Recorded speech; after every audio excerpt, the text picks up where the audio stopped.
Bueno, hoy lo que vamos a hacer en la clase es ver un poquito algunos aspectos teóricos del tema 9 vinculados con un par de teoremas eh, que están vinculados primero con las propiedades de las funciones potenciales, que ahora vamos a ver de qué se trata, eh, y después una metodología para resolver integrales de línea a través de integrales dobles, que es como bajar un nivel de complejidad y resolver integrales de línea en función de una región de integración. Eso se va a usar para integrales de línea con caminos cerrados. Yo acá no tengo mi otra compu, así que ustedes me van a decir, por favor, si están viendo la pantalla con el comienzo del tema 9. Sí, profesor. Bien, ahora voy a bajar un poquitito hasta la parte donde vamos a empezar a ver ahora. Disculpen la- el scroll que estoy haciendo, pero bueno, tengo que llegar. Todo lo que habíamos visto está vinculado con la definición de camino de integración, después también con el significado de la integral de línea para un campo escalar y finalmente vimos una introducción al significado de integral de línea de un campo vectorial. Con relación a las propiedades del operador integral de línea, no hay cambios respecto de las propiedades de las integrales simples. ¿Por qué? Porque siempre, ya sea en el caso de la integral de una función escalar o de una función vectorial, se terminan resolviendo como una integral de una función de una variable eh, independiente en el campo de los reales. Entonces, por ejemplo, la linealidad respecto al integrando, es decir, la combinación lineal de dos argumentos dentro de una integral, se puede resolver distribuyendo las integrales en cada uno de sus términos. Por ejemplo, acá en esta expresión, la 7.1, hay dentro del argumento de integración como dos funciones que se están integrando, en este caso escalares. Y esas dos funciones, a su vez, cada una está multiplicada por un número escalar constante no arbitrario. La propiedad de linealidad implica que esa integral curvilínea se puede distribuir entre los dos argumentos y construir dos integrales separadas, una que contempla la primera función y otra que contempla la segunda función. Acá cuando nosotros hacemos el cambio de nomenclatura de la función xy o eh, ya sea f o g, eh, lo mismo da para que esa función la representemos en forma vectorial a través de un vector r que es función de la variable t. Cuando vimos representación vectorial de una función, vimos que una curva en el espacio se podía representar mediante un vector que dependía de una sola variable. Mientras sea una curva, una variable va a definir la posición del vector en el espacio. Entonces esa linealidad nos permite, o esa propiedad de linealidad nos permite, si la integral que tenemos que resolver es algo compleja desde el punto de vista algebraico, separarla en varias partes y reducirla a la suma de integrales que sean más sencillas para encontrar las respectivas primitivas. De la misma manera que las integrales simples, si nosotros a un camino de integración lo dividimos en dos o en tres o en varios subcaminos que sumados dan el camino original, también nosotros podemos desglosar la integral general en varias integrales, cada una respecto de uno de los caminos que conforman el camino total. Y esa es la propiedad de aditividad. Es decir, si hay un camino C que se puede expresar como la unión de dos caminos C1 y C2, entonces la integral a lo largo de C también se puede expresar como la suma de las integrales a lo largo de C1 y de C2, y sumar ambos resultados, tanto para las integrales de funciones escalares como para las integrales de funciones vectoriales. Eso, digamos, surge específicamente de las propiedades de las integrales simples de funciones de una variable, que es el fundamento por el cual nosotros podemos aplicar y extender esa propiedad a integrales de línea. Y la parte que hoy vamos a ver más específicamente son algunos teoremas del cálculo para las integrales de línea.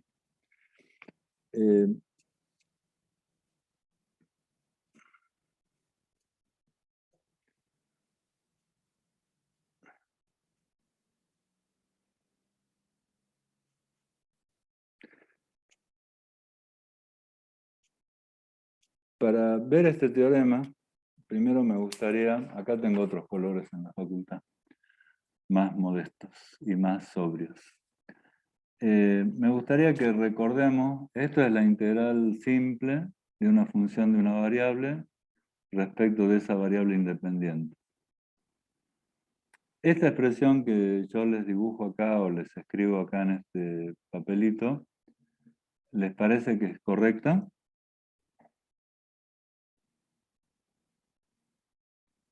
Sí, profe. Sí, profe. Bueno, para que sea correcta, es correcta, digamos, pero para que sea correcta, ¿qué relación deberían tener F mayúscula y F minúscula? F mayúscula tendría que ser la primitiva de F minúscula. Bien, eso lo podemos expresar así, o sea, F mayúscula la primitiva de F minúscula, y si queremos empezar por F minúscula,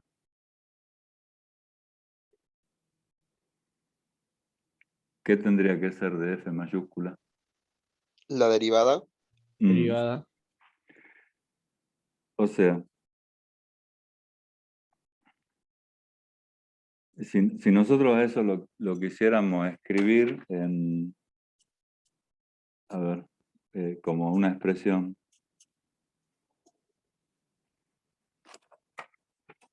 partiendo de F minúscula, ¿qué tendríamos que agregar a esta expresión para que nos valide la integral anterior?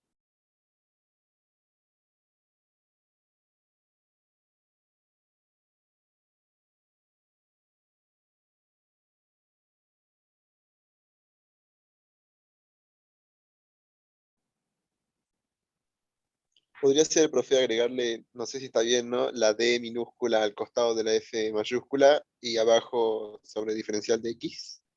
Eso está muy bien, digamos, es correcto, porque lo que ustedes acaban de decir es que esta función debería ser la derivada de esta, ¿no es cierto?, respecto de x. Y esta expresión derivada de f de x respecto de x, la podemos escribir de una forma un poco más sencilla. F' de X podría ser. F' de x podría ser.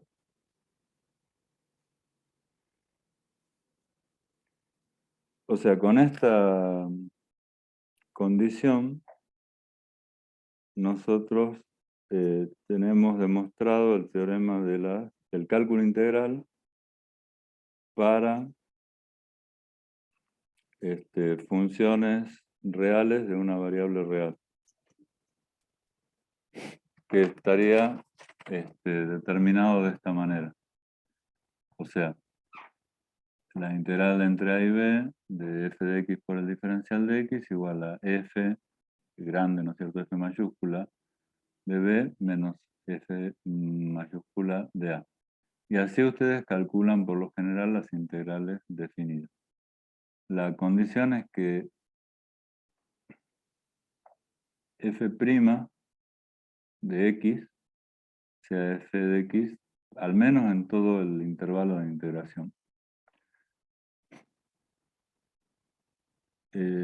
Ahora, de la otra manera, como ustedes definieron primero, era como que empezábamos por la f mayúscula para construir esa relación. Y ahí, en este caso, que es lo mismo que el anterior, pero estamos iniciando o dando como punto de partida f mayúscula.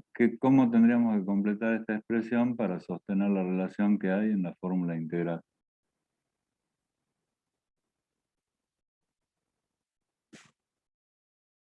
La integral de f minúscula. Sí. Integral está bien. ¿Qué más faltaría? De X, profe. Sí, Selene.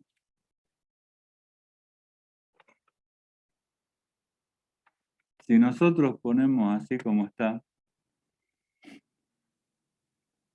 y no ponemos ningún límite, es como que estamos calculando una integral indefinida. Esta integral calculada vendría a ser la primitiva de f, que es lo que ustedes dijeron al principio, que f mayúscula debería ser la primitiva de, así era, ¿no? De f minúscula. En las tablas de integrales lo que ustedes encuentran es esto. El resultado de esta expresión, o sea, en la tabla de integral, por ahí no está el símbolo de la integral, por ahí tampoco aparece el diferencial de x en la tabla, pero ustedes buscan f chica de x y la tabla les propone otra función que vendría a ser f grande de x. Eso más o menos está claro, ¿no es cierto? En cuanto para las funciones de una variable y funciones reales, ¿sí? Sí, profe. Bueno, Sí, profe.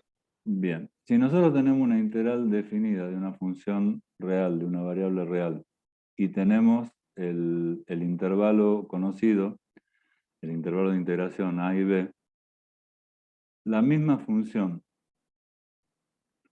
como por ejemplo en este caso esta f que fuera, no sé, por ejemplo 2x o una función específica, la misma función para el mismo intervalo puede dar un resultado diferente a este.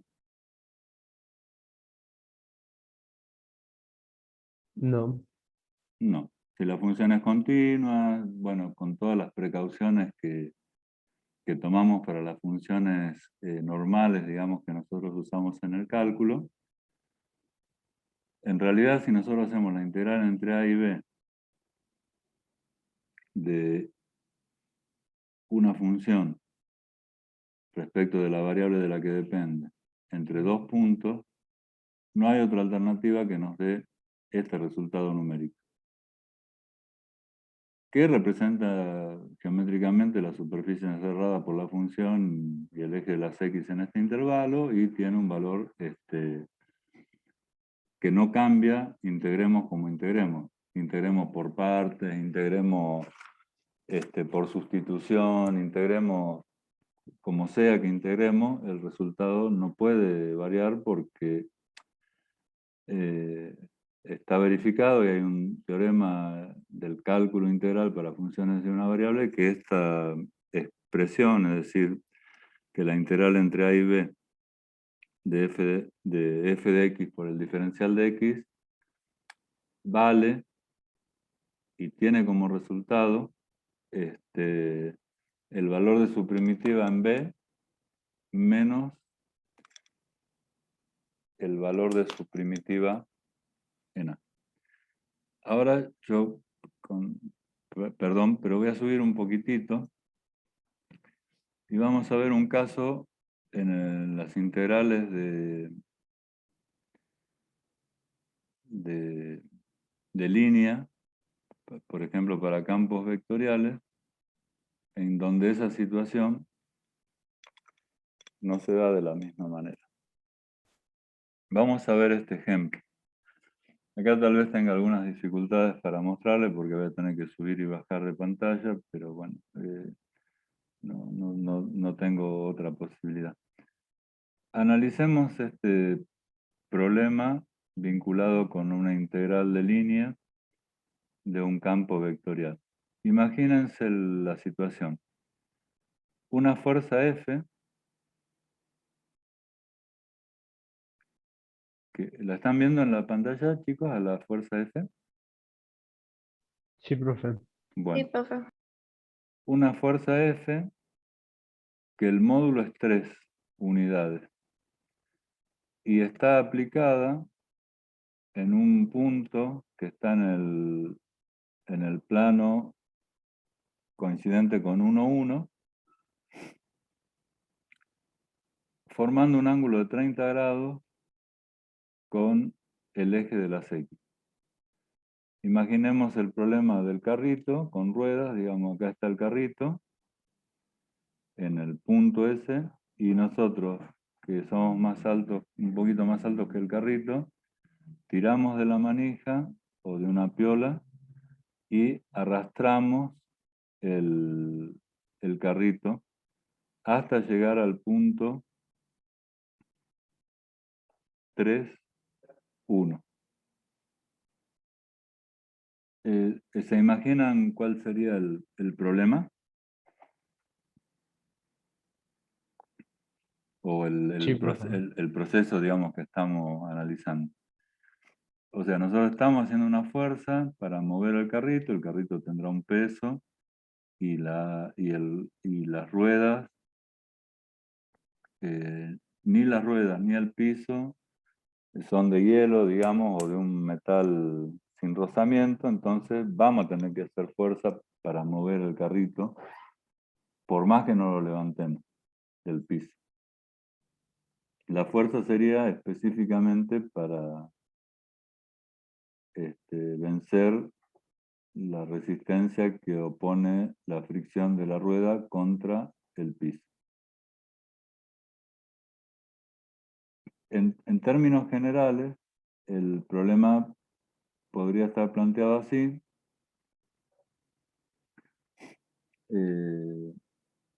Podría estar planteado de otra forma, es decir, sin rozamiento, con otras características, pero en realidad lo que nos interesa a nosotros es analizar el tema del trabajo que hacemos para mover el carrito. Y lo que plantea el problema es que para arrastrarlo al carrito necesitamos hacer una fuerza de 3 kilos, o módulo 3 en términos generales. Nos olvidamos de la figura del rozamiento, del aire, de las ruedas y del piso. La cuestión es que ponemos un dinamómetro entre nuestra mano y el carrito y vemos que para moverlo estamos haciendo 3 kilos de fuerza. ¿Ustedes podrían calcular el trabajo realizado por esa fuerza para desplazar el carrito desde el punto 1, 1 al punto 3, 1 con los datos que hay en el problema?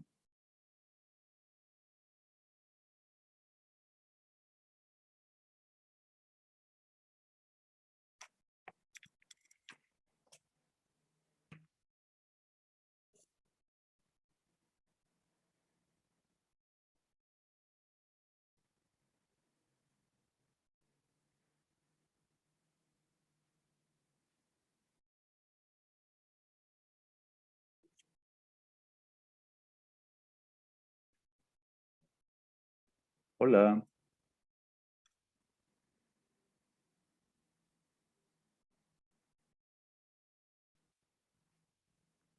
A ver, escucho propuestas. Si están rindiendo, supongamos, física 1 y le dan este problema y le dicen calcular el trabajo realizado por la fuerza F, cuyo módulo es 3, y que desplaza un móvil desde el punto 1, 1 al punto 3, 1 en línea recta. el ángulo que forma esa fuerza con respecto al desplazamiento es constante y es de 30 grados. ¿Podrían determinar el trabajo realizado al finalizar de recorrer ese camino? Sí, profe. Bien. A ver, vamos a plantearlo en estos términos.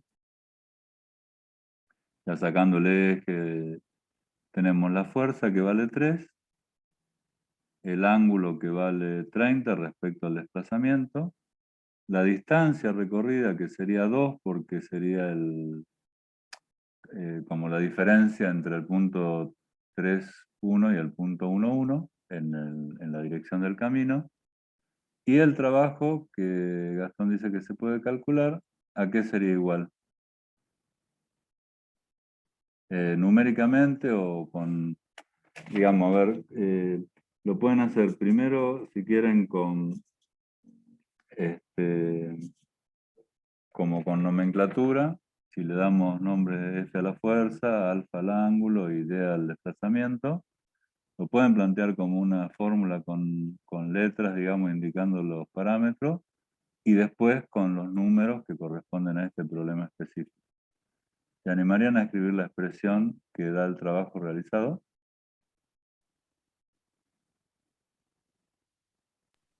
Profe, ¿podría ser F por D por el coseno de por el coseno de alfa? F por eh, F por, D y por el coseno de alfa. bien, ahí está perfecto, Selene. Nada más que si yo le agrego, eh, eh, a ver cómo podría decir, yo la fuerza la definí como 3, ¿no es cierto? En realidad yo acá tendría que ser más preciso, porque la fuerza es 3 o había que precisar qué es este 3 con relación a la fuerza. El módulo, profe. Y en realidad ese F igual a 3 sería el módulo, como dice Gastón, y la fuerza tal vez la debería haber escrito, si la ponía como vector, de otra manera, es decir, cuál sería la componente en el versor I y cuál sería la componente en el versor J, digamos, como para definirla bien. Pero en realidad mi error en la anotación acá fue que esto debería ser el módulo de F. Que ahí, Selene, vos F, te referías a este 3. Entonces, si les parece, le podemos poner módulo norma, que es la fórmula que usan ustedes para determinar el trabajo, ¿no es cierto? Sí, profe. Bueno, entonces el n sería el agregado de este módulo para ser un poquito más preciso nada más. Esto sería como en términos de nomenclatura general. Para este mismo problema, no importa cuál sería el valor del módulo, no importa cuál sería el valor del desplazamiento y no importa cuál sería el valor del ángulo. Lo que sí importa es que esto vale para todos los problemas con distinto módulo, distinto desplazamiento y distinto ángulo, que tengan ¿qué propiedad común?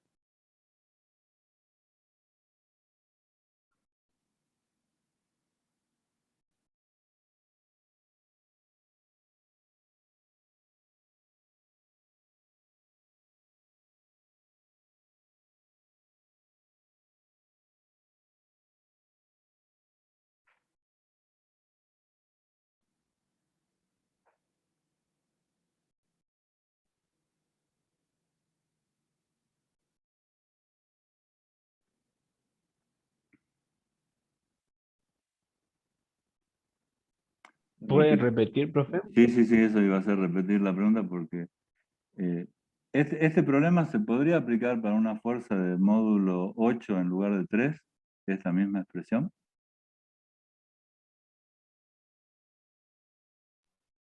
Sí. Sí. Lo mismo se podría aplicar a una situación en donde el desplazamiento fuese 1 o 8, digamos, también. Y que el ángulo también fuese, no sé, 60 grados, por ejemplo. Esta fórmula es bien general para cualquier problema, pero siempre y cuando, ¿qué tiene que pasar con la fuerza, con el desplazamiento y con el coseno del ángulo durante todo este proceso?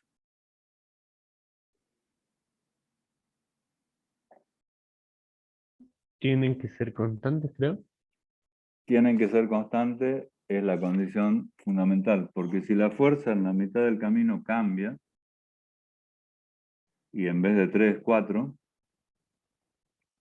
¿se podría aplicar la misma fórmula?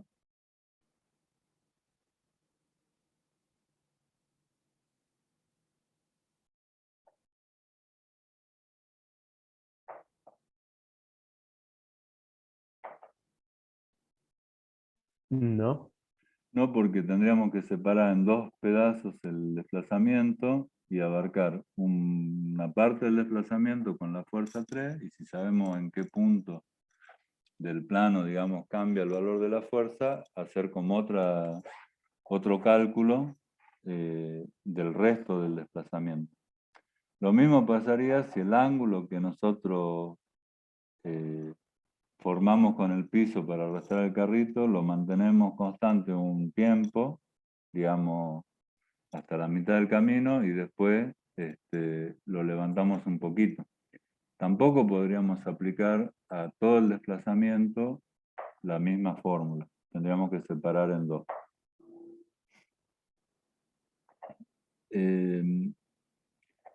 Y el otro aspecto, o sea, ángulo y módulo constantes.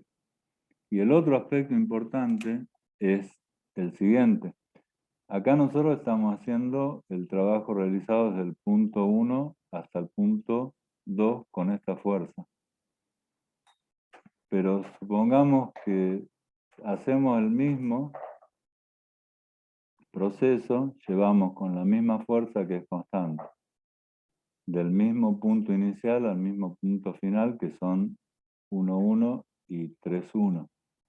Pero en vez de llevarlo así como en línea recta, a lo largo de un segmento, digamos, que va de 1, 1 a 3, 1, lo llevamos como un pocito, digamos. Haremos la misma fuerza, haremos el mismo trabajo, perdón. ¿Qué les parece?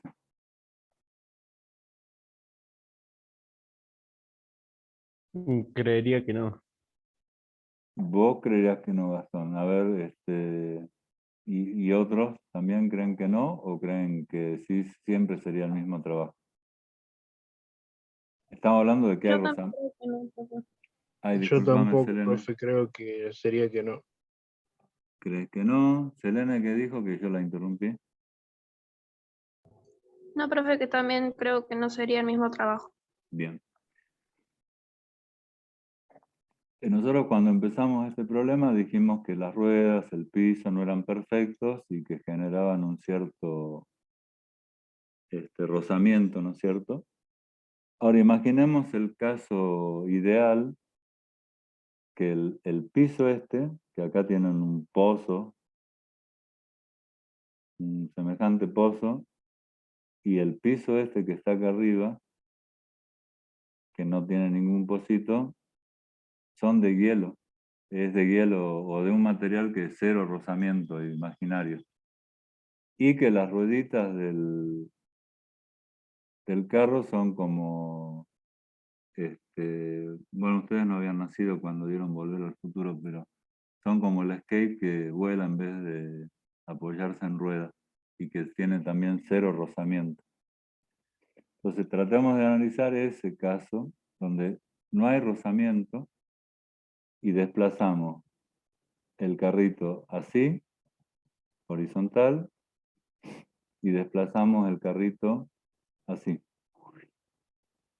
en una parábola como si fuera un pozo, bajamos y después lo subimos para llegar al mismo punto.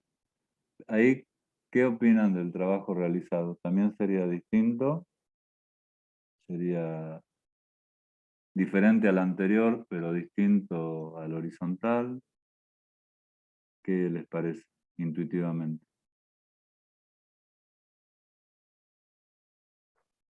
¿Qué es diferente? Bien, aunque no haya rozamiento. Sí, Bien. Gastón dice que porque es parece ser que es una distancia mayor recorrida. bien. Parecería ser que es una distancia mayor recorrida. Si hablamos en términos de energía potencial y cinética, digamos, si tomamos el instante inicial y el final y no hay un rozamiento, ¿en qué cambió la energía potencial y la energía de movimiento de la partícula al inicio del proceso y al final? Ya sea que lo llevamos horizontal o que lo llevamos por el pozo.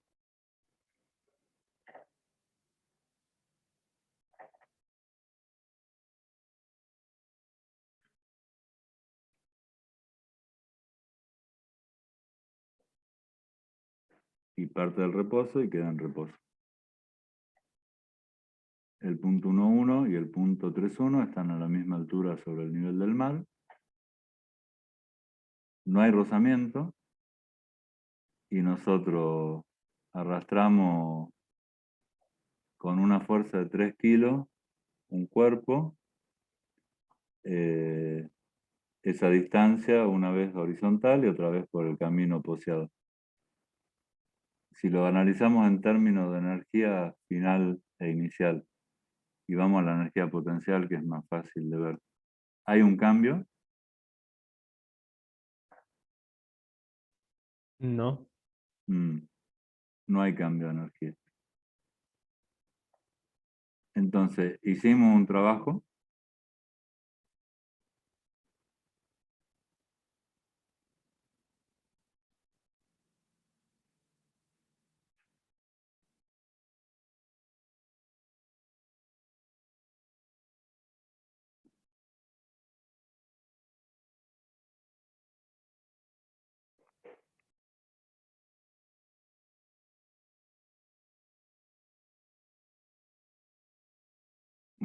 neto, ¿no? Digamos.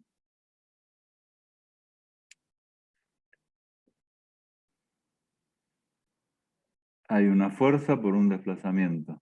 Eso es claro, digamos. O sea que un trabajo sí hicimos nosotros porque arrastramos. Y la fuerza es de 3 kilos. Ahora, en un caso tuvimos que vencer el rozamiento. Y en el otro caso también, en el primer ejemplo. Y en el segundo caso no hay rozamiento. Analicemos cómo calcularíamos este problema si lo planteamos como una integral de línea, y esto como la antesala del teorema fundamental del cálculo para las integrales de línea, que en realidad nuestra intención, a ver dónde puse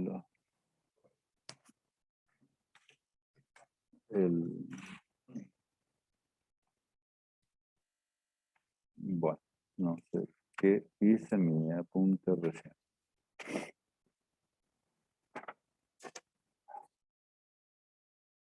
Acá está, ¿o no? En realidad nuestra intención es ver qué resultado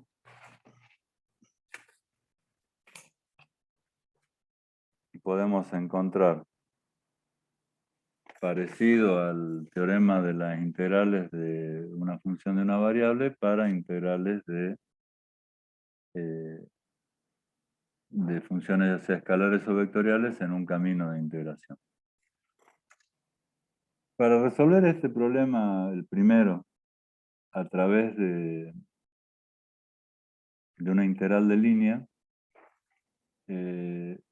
nosotros, como dijo Selene al principio, bueno, planteamos la fórmula del trabajo, no sé si la están viendo ahí. sí, profe. Bueno, que el trabajo es el módulo de la fuerza, producto escalar por el desplazamiento. Ahí, al resolver ese producto escalar, aparecía el el D, digamos, de desplazamiento medido en unidades de medida y el coseno del ángulo, que sería el vector D. Entonces ahí se aplicarían los datos que tenemos para este problema. 3 que es la fuerza, 2 que es el desplazamiento, el coseno de 30 grados, y todo eso nos daría un número que sería 5 aproximadamente. Un número 3 por raíz de 3, bueno, 5 kilográmetros, supongamos, o la medida que usemos de trabajo, no importa. Que es el cálculo que haríamos sin aplicar ningún tipo de integral. Ahora, si lo queremos hacer a través de una integral,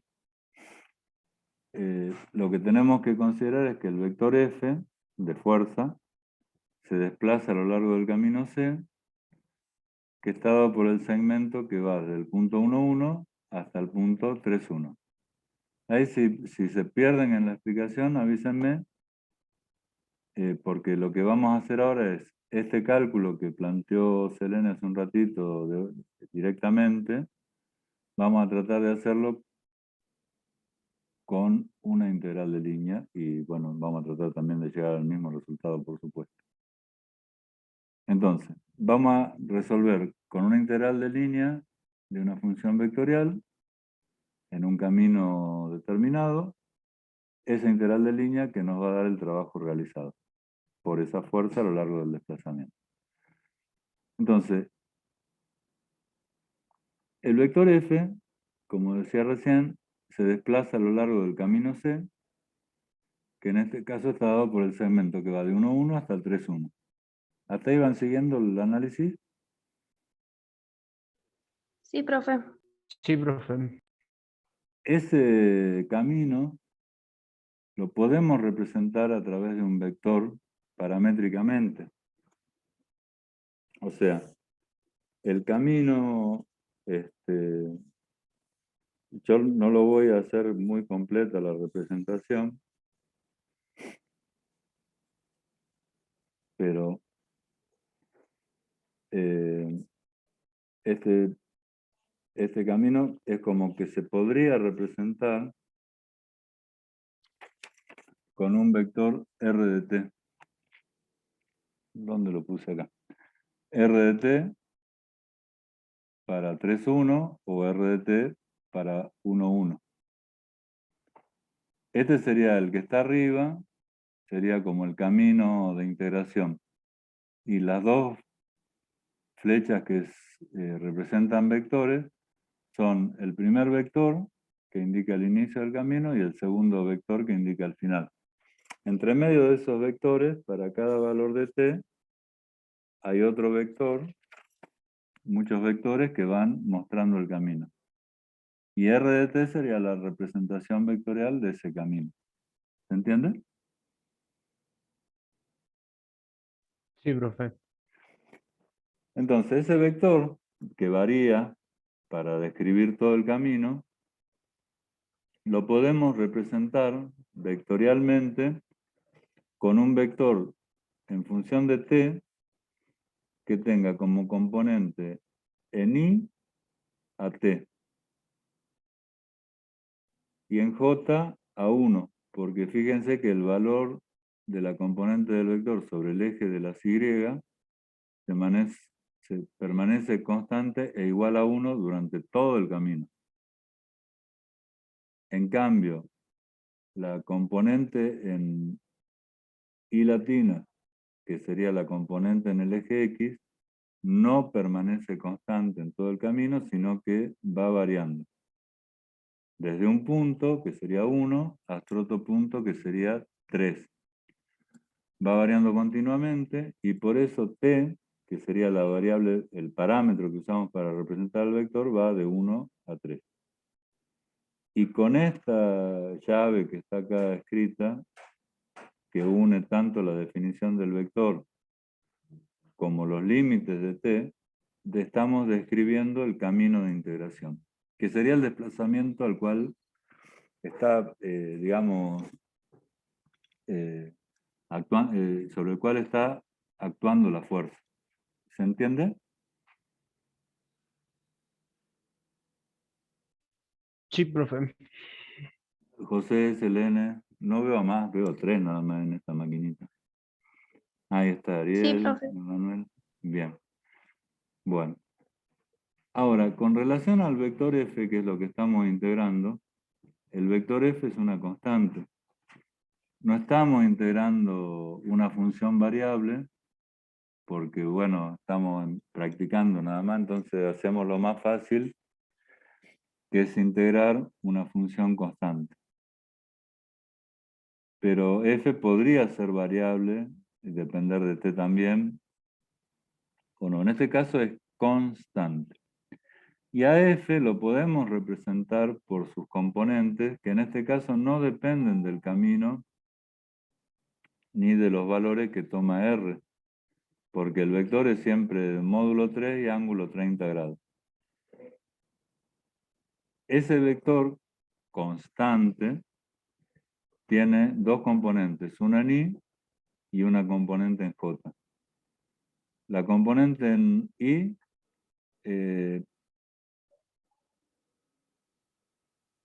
¿por qué estamos escribiendo esto que está acá 3 por raíz de 3 sobre 2?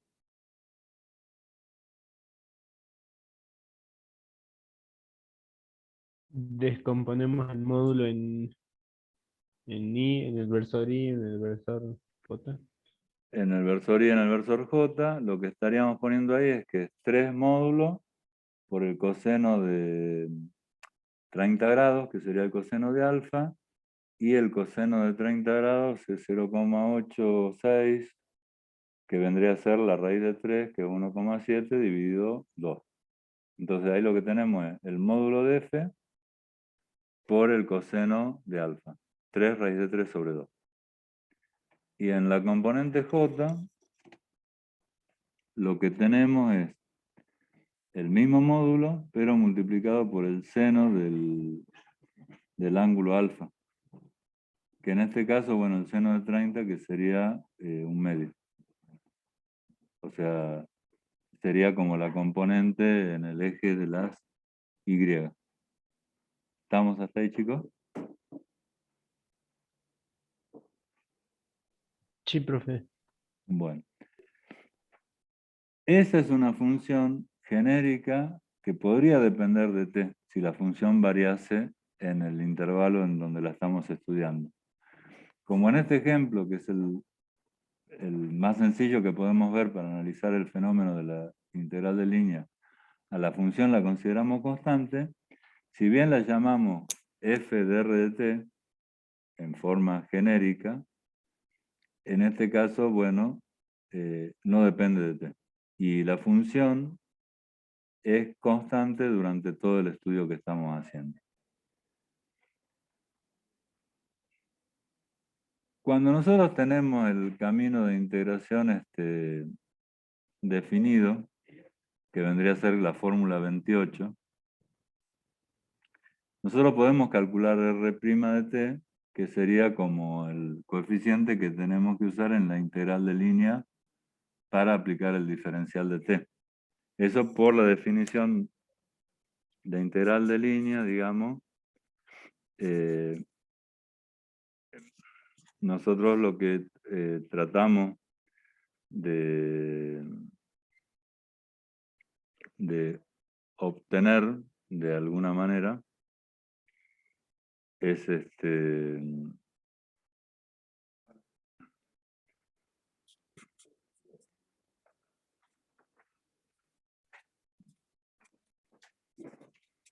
la expresión que nos permita calcular una integral simple, ¿no es cierto? Es decir, este producto escalar f por dr, que es lo que tenemos que integrar, también lo podemos expresar como f por r' de t por el diferencial de t. Y en realidad este f escalar r' de t no es otra cosa que el módulo de f por el módulo de r'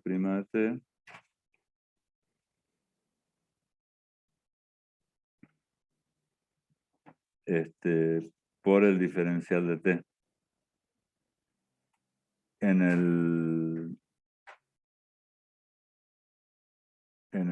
caso, digamos, de expresar al vector con sus componentes, automáticamente el coseno de alfa que necesitamos colocar en este producto escalar ya se calcula si nosotros expresamos a los vectores a través de sus componentes.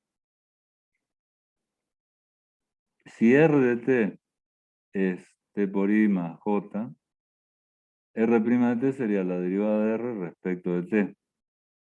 Entonces, en el versor j no hay ninguna variable, la derivada de esa componente es 0. Y en el versor i sí hay una variable que es t, y la derivada de t respecto de t es 1.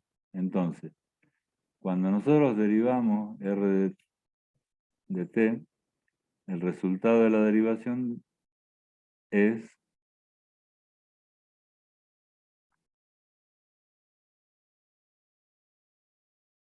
i. ¿Por qué? Porque la derivada de t es 1, la componente en j es 0, y nos queda i como R'. Y el valor de f lo conocemos, porque ya lo descompusimos poniéndolo, si bien es constante, en función de t. Entonces la expresión que nosotros recién vimos, la expresamos para calcular el trabajo como vectores. Acá en la cartilla, en la guía de cursada, los vectores no tienen una flecha arriba, en ningún caso, pero sí están puestos con negrita, que eso se puede hacer cuando uno imprime con tipos de letra ya definidos. No se puede hacer en el pizarrón o en el papel, entonces uno pone la flechita habitualmente. Pero si tenemos la posibilidad de distinguir con la tipografía, F en negrita significa vector, sin necesidad de que pongamos la flecha arriba, lo mismo que R. Entonces esta es la expresión que yo le mostraba con la flecha, digamos. Y que esa expresión después, cuando se sigue avanzando, queda en esta expresión. Cuando nosotros ponemos diferencial de t, hay un cambio en la integral, un cambio importante, que es que, ya les digo, que pasa de ser la integral en un camino C de una expresión vectorial a ser la integral en un intervalo AB real de una variable real. O sea, esto que era una integral de línea se convirtió en una integral simple. Más allá de que haya vectores y cosas extraordinarias acá adentro, el diferencial de t y el a y b nos dan la tranquilidad de que todo esto que está acá termina, como nosotros sabemos, en donde el resultado de la integral va a ser la primitiva de esta función. Sea constante o variable, no importa, pero va a depender de t. ¿Se entiende eso? Sí, profe. Bueno, qué suerte. Entonces, cuando desarrollamos el caso particular que estamos analizando, los límites A y B serían 1, 3, que son como los límites A y B para T, que nos aseguran que estamos recorriendo el camino que queremos recorrer. F de R de T es la fuerza que nosotros estamos analizando, que serían las componentes, el módulo 3 para ambos componentes, el coseno y el seno del ángulo 30 grados. Cuando tenemos que poner R' de T, tenemos que poner I, porque R' de T habíamos calculado que era I. Y este producto escalar nos exime de hacer el módulo y multiplicar por el coseno del ángulo comprendido, porque multiplicando directamente las componentes, esa operación ya se resuelve automáticamente. Entonces, lo que tenemos que hacer dentro de este argumento de la integral, que para nosotros, a ver si lo puedo marcar, no lo voy a poder marcar, pero, sí, capaz que sí. A ver, un segundito.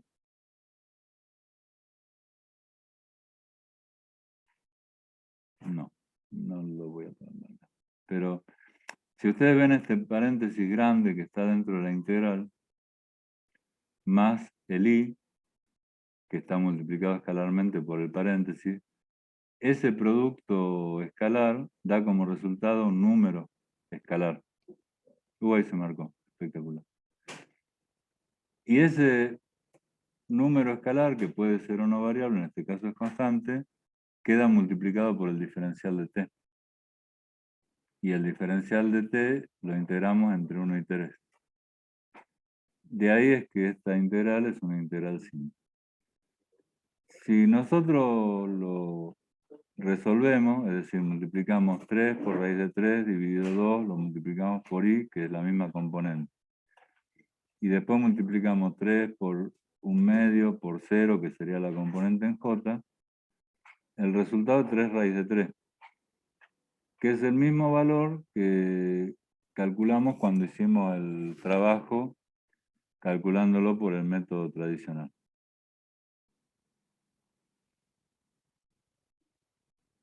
¿Bien? Bien, profe. Ahora, este problema no lo podemos resolver por el método tradicional. ¿Por qué? ¿Les parece hacer fuerza por distancia de una o no? Para recorrer el camino que está dibujadito ahí. No, ¿Y por qué no? porque no es un camino rectilíneo. Porque no es un camino rectilíneo y porque fundamentalmente no es el mismo camino que el anterior. O sea, en realidad sí, fundamentalmente, como vos decís, Gastón, es porque no es un camino rectilíneo, porque si hubiera sido otro camino rectilíneo hubiéramos aplicado la misma fórmula con otro ángulo tal vez, pero la hubiéramos aplicado. En este caso, vos lo que decías es lo correcto, que no lo aplicamos porque no es un camino rectilíneo, por más que la fuerza sea constante. Ahora, si nosotros parametrizamos el camino C y hacemos la integral de esta fuerza a lo largo de este camino entre 1, 1 y 3, 1. El resultado de esta integral, según lo que ustedes dijeron hace un rato, va a ser diferente, ¿no es cierto?, al que encontramos recién.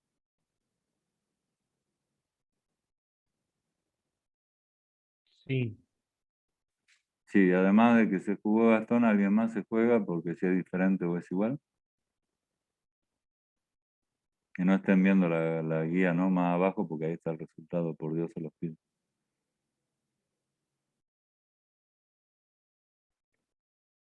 ¿Qué dicen, chicos?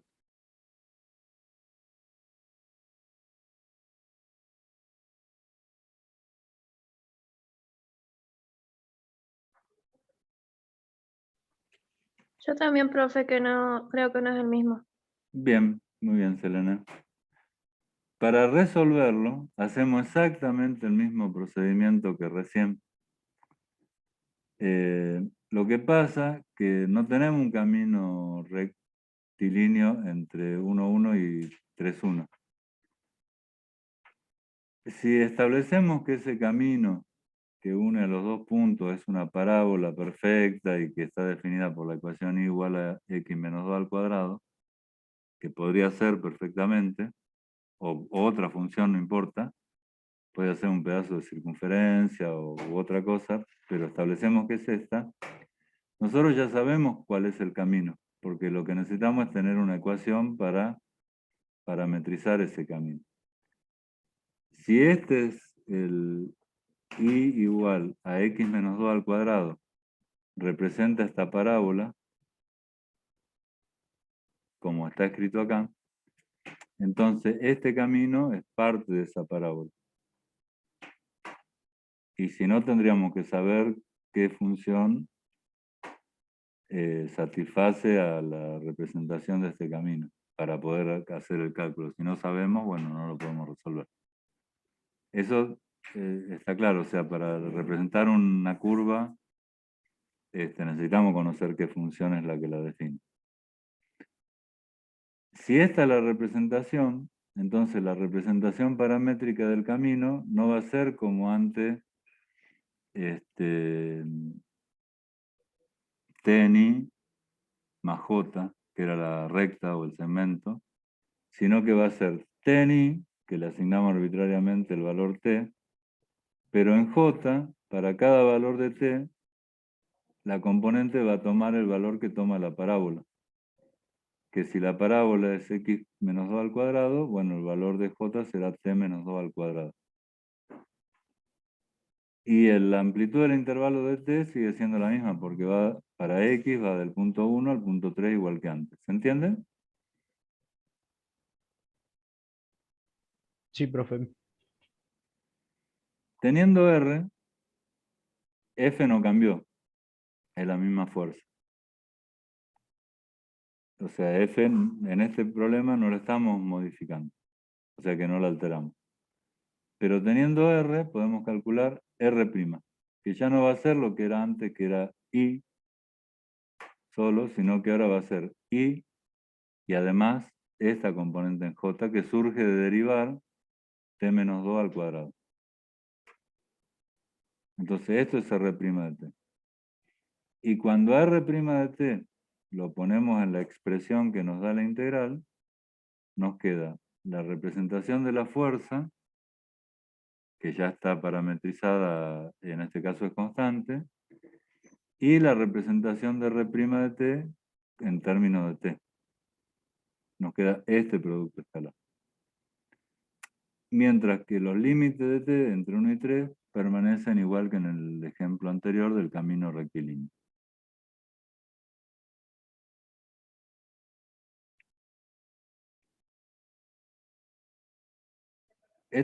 ¿Hasta ahí se entendió esta última expresión?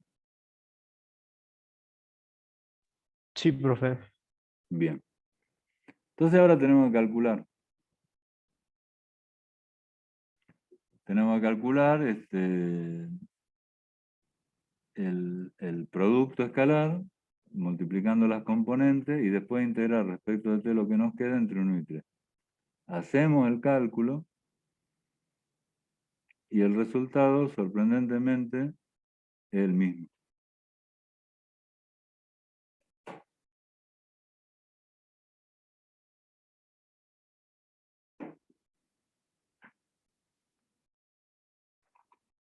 O sea, haciendo todas las cuentas, el resultado, sorprendentemente, para todos, incluido yo también, digamos, no que me sorprenda ahora porque hace varios años que presento este problema, pero en su momento es sorprendente que vos, recorriendo un camino diferente, haciendo fuerza, haga el mismo trabajo, digamos.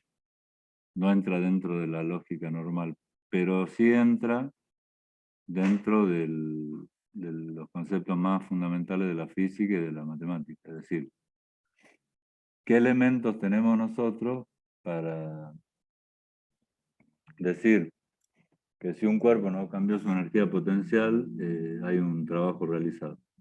Y ninguno. Al menos con las fórmulas que nosotros usamos, en la física, en donde imaginamos condiciones totalmente ideales, porque el cálculo del trabajo fuerza por distancia es como que no hay ninguna otra intervención de agente externo que impiden el trabajo. Por ejemplo, no es lo mismo mover un carrito 3 metros en un día común o si hay un viento de 300 kilómetros por hora en contra de tu desplazamiento. Pero cuando uno hace el cálculo, multiplica fuerza por distancia. Entonces, ese es uno de los inconvenientes cuando se van simplificando condiciones. La cuestión es que el trabajo realizado es el mismo. En este caso, el trabajo que se realiza siendo el mismo, da una indicación. Esta fuerza podría ser un campo vectorial conservativo. Y ahí viene el teorema fundamental del cálculo para integrales de línea. Imagínense por un momento en el primer caso que ustedes vienen con la partícula hasta el punto 3,1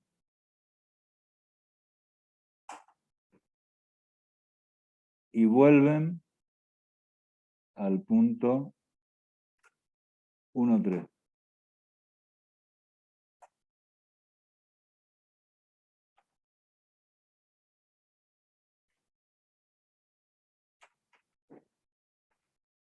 Con algún mecanismo que les permita, haciendo la misma fuerza, volver para atrás. Acá el trabajo tuvo un valor finito, digamos, 3 por raíz de 3. Ahora, si hicieran el procedimiento inverso, o sea, la fuerza igual que la anterior, pero para el otro lado, y volvieran, ¿cuánto piensan que le daría el trabajo total?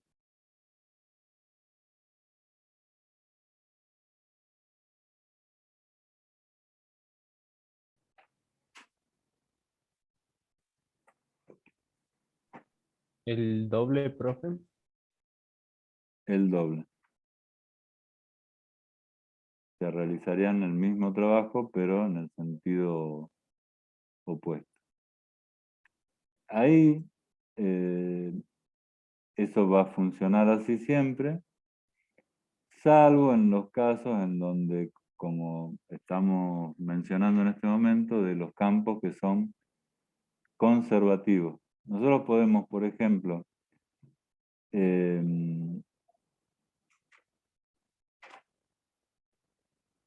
aplicar esta fuerza a o una fuerza variable a un camino cerrado. O sea, que empiece en este punto y vuelva a terminar en este punto. Si dentro del esquema el campo es conservativo,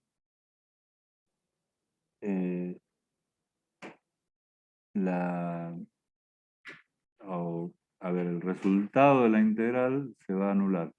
¿Y por qué les digo esto? Volvamos a los resultados que obtuvimos. Cuando hicimos el camino rectilíneo, con esta fuerza que es constante, obtuvimos como resultado un trabajo 3 raíz de 3. Cuando hicimos el camino parabólico, obtuvimos un trabajo, que no sé dónde está acá, 3 raíz de 3. En este caso, en ambos casos, el trabajo realizado depende del camino de integración. No. No, no depende. Entonces es de ahí que nosotros podemos plantear este teorema que está acá.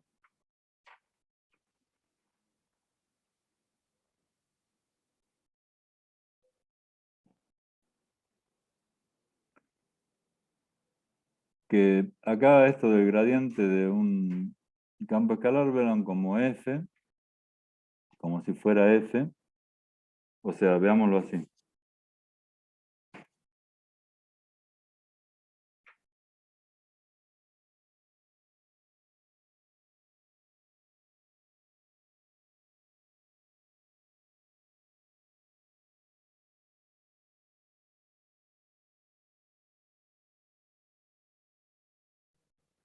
Y mejor escrito, denme un segundito que ya termino de...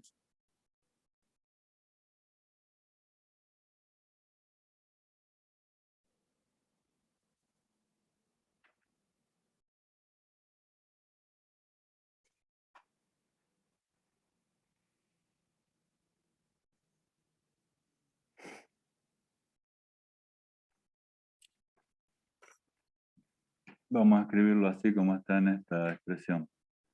La fórmula que está ahí resaltada en la diapositiva imaginen que en vez del gradiente, bueno, es una función, R' de t, que es lo que multiplicamos para hacer la integral, el diferencial de t entre a y b. Y si se dan determinadas condiciones, esta integral es f de b menos f de a. O sea, no depende del camino de integración. Como en el caso de recién nos dio 3 raíz de 3 por ambos caminos.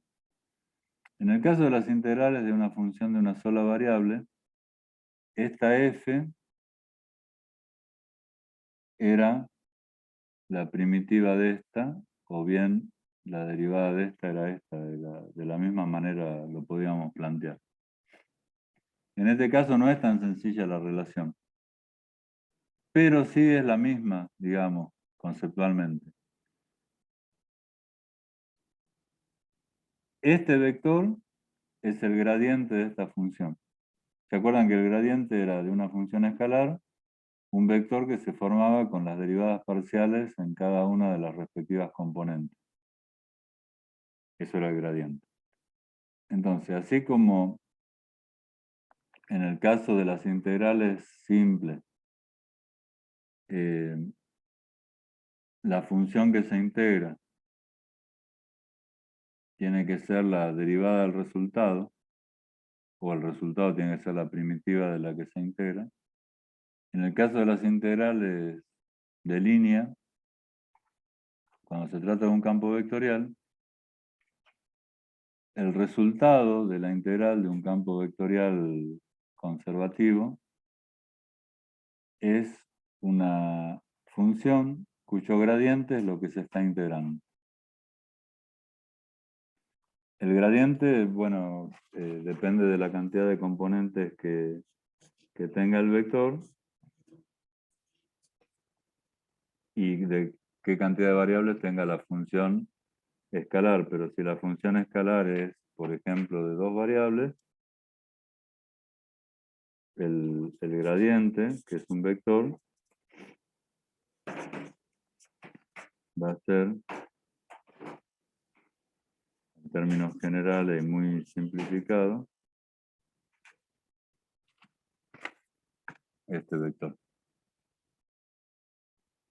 Esto obviamente lo tienen que masticar un poquitito, porque si bien la comparación es relativamente directa entre derivada, primitiva, gradiente y función, porque están involucradas las derivadas y las primitivas, no es tan simple de ver como en el caso de una variable. O sea, hay un poquito más de elaboración en el análisis de la abstracción matemática, porque estamos en 2 variables, bueno, porque estamos en otra dimensión a la que conocemos más, que es la más sencilla.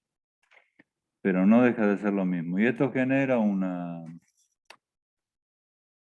clase de funciones que se llaman funciones potenciales, que son todas aquellas que cumplen la condición de que al integrarlas en un camino cerrado, su integral de línea es nula. Ahí estaríamos casi como en una integral simple. Si ustedes integran una función simple en un intervalo que empieza en A y termina en A, siempre le va a dar 0. Lo que pasa es que acá en el caso de las integrales de línea pueden integrar una función que empiece en A y termina en A, pero recorrer un flor de camino, digamos, entre medio. Ir y volver. Si eso es 0, la función es potencial.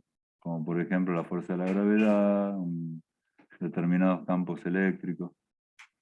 Si eso es distinto de 0, quiere decir que es un campo no conservativo y que hay rozamiento y pérdida en algún lado. Y gastamos fuerza o energía en cosas que se pierden y no hacen al objeto del trabajo que se está realizando en ese proceso.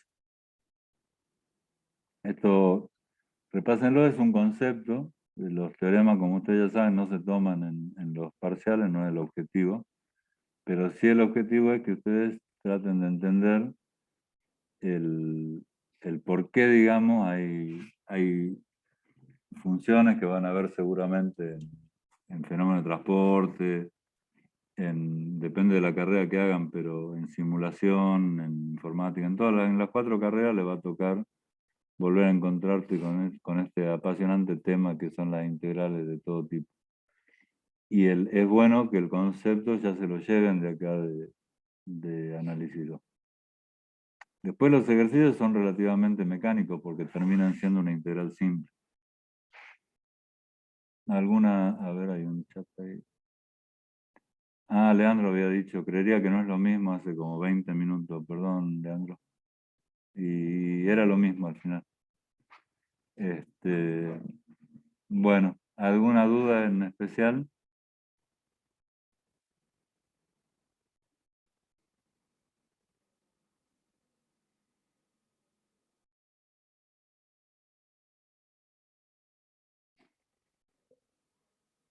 Profe, entonces, ¿la función es potencial cuando su integral es igual a 0?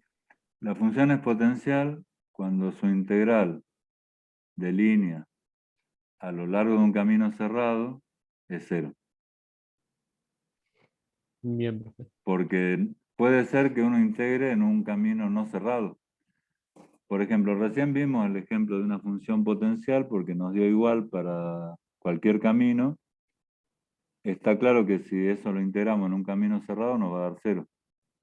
Porque vamos y volvemos. Es como que seguro. Pero si no la integramos en un camino cerrado nos va a dar 0, va a ser un trabajo. La definición de función potencial es que en un camino cerrado y continuo, por supuesto, sí la integral es 0. Esa es función potencial. Bien, profe. Bueno, Leandro dice que no tiene ninguna duda. Fabuloso. ¿A quién le paso el host, Silvia? ¿Silvia? Buen día, ingeniero. Sí, por favor, pásenme